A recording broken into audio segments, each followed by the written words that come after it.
Friends, welcome to your MCQ अड्डा। दोस्तों, अगर आप एसएससी, एमपीपीएससी, रेलवे, बैंकिंग या किसी भी अन्य कॉम्पिटेटिव एग्जाम की तैयारी कर रहे हैं तो यह वीडियो आपके लिए बेहद महत्वपूर्ण होने वाली है। दोस्तों, आज हम 20 और 21 अगस्त 2026 के सभी महत्वपूर्ण करंट अफेयर्स को एग्जाम ओरिएंटेड एमसीक्यू, आसान एक्सप्लेनेशन और महत्वपूर्ण फैक्ट के साथ कवर करने वाले हैं। दोस्तों, इस वीडियो को आप अंत तक जरूर देखें क्योंकि एक भी क्वेश्चन आपके अगले एग्जाम में आ सकता है। आज की फ्री पीडीएफ के लिए आप हमारे दिए गए टेलीग्राम चैनल योर एमसीक्यू अड्डा को भी ज्वाइन कर सकते हैं, जिसकी लिंक हमने डिस्क्रिप्शन में दी है। चलिए आज क्लास स्टार्ट करते हैं। ये रहा आपका पहला क्वेश्चन। हाल ही में एशियाई जूनियर ब्रिट्स शतरंज चैंपियनशिप 2026 के ओपन वर्ग में स्वर्ण पदक किसने जीता है? तो यह जीता है विग्रेस वर्मा ने। हाल ही में अगस्त 2026 को मुंबई में आयोजित एशियाई जूनियर ब्लिट्ज शतरंज चैंपियनशिप में विग्रेस वर्मा ने ओपन और शरण्या देवी ने गर्ल्स वर्ग में स्वर्ण पदक जीता है। बात करें इसकी विशेषता की तो ओपन वर्ग में विग्रेस वर्मा ने समान अंक हासिल करने वाले खिलाड़ियों को टाई ब्रेकर स्कोर के आधार पर पीछे छोड़ते खिताब जीता, और वहीं बता दें कि शरण्या देवी ने गर्ल्स वर्ग में शीर्ष स्थान हासिल किया। नेक्स्ट क्वेश्चन है, हाल ही में एशिया की पहली रेगिस्तान नाइट सफारी किस राज्य में विकसित की जाएगी? तो यह की जाएगी गुजरात में। हाल ही में गुजरात के बनासकांठा जिले के जूनाडीसा में एशिया की पहली रेगिस्तान नाइट सफारी विकसित की जाएगी। यह परियोजना लगभग 103 हेक्टेयर क्षेत्र में बनाई जाएगी। बात करें इसके उद्देश्य की तो इस परियोजना का उद्देश्य वन्य जीव जागरूकता, पर्यावरण पर्यटन को बढ़ावा देना और रेगिस्तान एवं शुष्क क्षेत्रों में जैव विविधता को प्रदर्शित करना है। बात करें इसकी प्रमुख विशेषता की तो परियोजना में 5 नाइट सफारी बाड़े और 1 दिन का चिड़ियाघर शामिल होगा। यह लगभग 2700 पशु पक्षियों की 83 प्रजातियां रखी जाने का प्रस्ताव है। नेक्स्ट क्वेश्चन है, अक्टूबर 2026 में एयरटेल पेमेंट्स बैंक की नई अध्यक्ष के रूप में किसे नियुक्त किया जाएगा? तो यह नियुक्त किया जाएगा शबनम सिन्हा को। हाल ही में अगस्त 2026 में शबनम सिन्हा को एयरटेल पेमेंट बैंक की नई अध्यक्ष नियुक्त किए जाने की घोषणा की गई है। बता दें कि यह वर्तमान अध्यक्ष सुनील भारती मित्तल का स्थान लेने वाली है। बता दें कि शबनम सिन्हा 1 अक्टूबर 2026 से एयरटेल पेमेंट बैंक की अध्यक्ष के रूप में कार्यभार संभालेंगी। उनका कार्यकाल 3 वर्ष का होगा और नियुक्ति के लिए कंपनी के बोर्ड के साथ साथ भारतीय रिजर्व बैंक की भी मंजूरी आवश्यक है। अब बात करते हैं शबनम सिन्हा की। तो सिन्हा को विकास वित्त, वित्तीय सेवाओं, सार्वजनिक नीति, शासन, जोखिम प्रबंधन और संस्थागत परिवर्तन के क्षेत्र में लगभग 4 दशकों का अनुभव है। वह वर्तमान में एयरटेल पेमेंट बैंक के बोर्ड में स्वतंत्र निदेशक के रूप में कार्यरत हैं। वहीं सुनील भारती मित्तल अप्रैल 2016 से एयरटेल पेमेंट बैंक के गैर कार्यकारी अध्यक्ष रहे हैं। उनके कार्यकाल के दौरान बैंक ने डिजिटल बैंकिंग और वित्तीय समावेशन के क्षेत्र में पहुंच बनाई है। दोस्तों, ये हमारा टेलीग्राम चैनल है। अगर आपको रोज की फ्री पीडीएफ, अन्य स्टडी मटेरियल, लेटेस्ट अपडेट चाहिए तो अभी हमारे टेलीग्राम चैनल को ज्वाइन कर सकते हैं, जिसकी लिंक हमने डिस्क्रिप्शन में दी है, या फिर स्क्रीन पर दिख रहा है क्यूआर कोड को भी आप स्कैन कर सकते हैं। तो अभी ज्वाइन कीजिएगा एवं अपनी तैयारी को बेहतर बनाइएगा। नेक्स्ट क्वेश्चन चलते हैं। हाल ही में भारतीय सेना प्रमुख धीरज सेठ को नेपाल में कौन सी मानद रैंक प्रदान की गई है? तो यह प्रदान की गई है मानद जनरल की। हाल ही में अगस्त 2026 को भारतीय सेना प्रमुख जनरल धीरज सेठ ने नेपाल के राष्ट्रपति रामचंद्र पौडेल ने काठमांडू स्थित शीतल निवास में नेपाली सेना के मानद जनरल की रैंक प्रदान की है। जनरल सेठ की नेपाल यात्रा का प्रमुख उद्देश्य भारत नेपाल रक्षा सहयोग और सैन्य संबंधों को मजबूत करना था।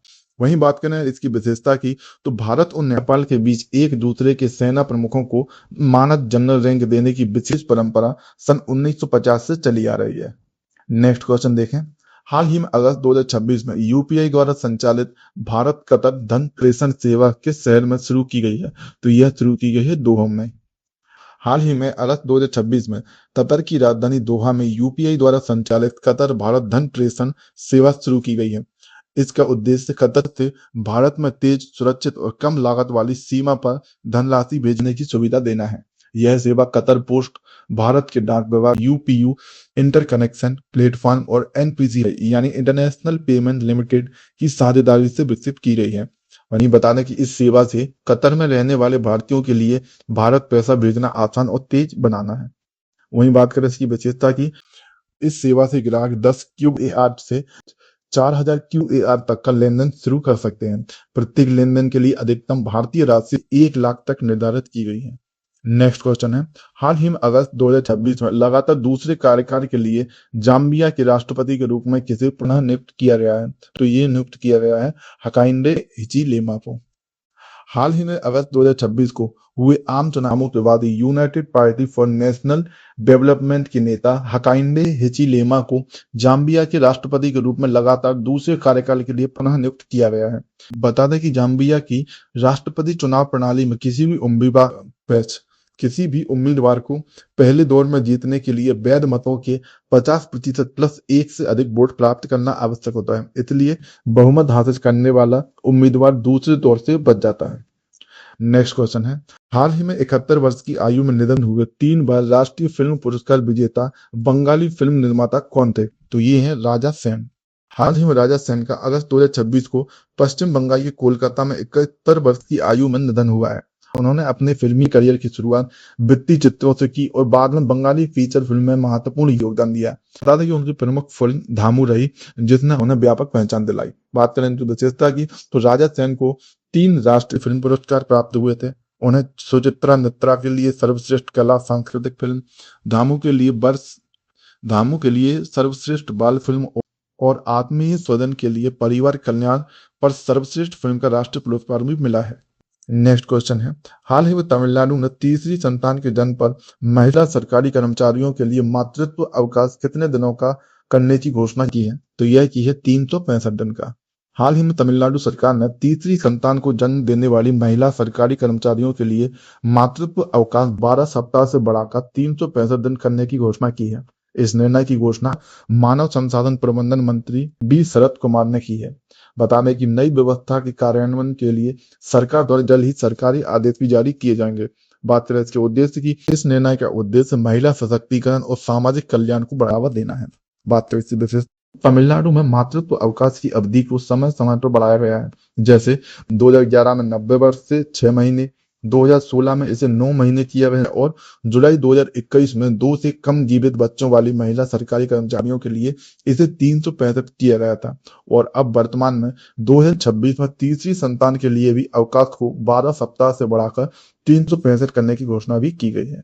नेक्स्ट क्वेश्चन है, हाल ही में विश्व मानवतावादी दिवस हर वर्ष किस तारीख को मनाया जाता है? तो यह मनाया जाता है 21 अगस्त को। तो यह मनाया जाता है 19 अगस्त को।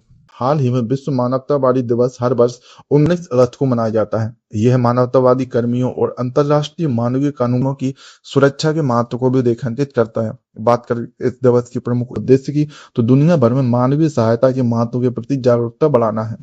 इसकी प्रमुख विशेषता देखें तो संयुक्त राष्ट्र महासभा ने 11 दिसंबर 2008 को अपने संकल्प A/RES/63/139 के माध्यम से 19 अगस्त को विश्व मानवतावादी दिवस घोषित किया था और पहला विश्व मानवतावादी दिवस 19 अगस्त 2009 को मनाया गया था। बात करें अगस्त माह की कुछ महत्वपूर्ण दिवस की, तो 2 अगस्त को भारत में मैत्री दिवस मनाया गया, 6 अगस्त को हिरोशिमा दिवस मनाया गया, 7 अगस्त को राष्ट्रीय हथकरघा दिवस मनाया गया, 8 अगस्त को भारत छोड़ो आंदोलन दिवस मनाया गया, 9 अगस्त को नागासाकी दिवस मनाया गया, 15 अगस्त को भारत का स्वतंत्रता दिवस मनाया गया, 17 अगस्त को राष्ट्रीय जल लाभकारी दिवस मनाया गया। दोस्तों आज की क्लास में बस इतना ही। आज की क्लास में हमने 20 अगस्त और 21 अगस्त की सारी महत्वपूर्ण खबरों को कवर किया है। क्लास की फ्री पीडीएफ के लिए आप हमारे दिए गए टेलीग्राम चैनल को ज्वाइन कर सकते हैं, जिसकी लिंक हमने डिस्क्रिप्शन में दी है। और अगर क्लास पसंद आई हो तो वीडियो को लाइक, शेयर एवं सब्सक्राइब करना ना भूलें। तब तक के लिए जय हिंद, जय भारत।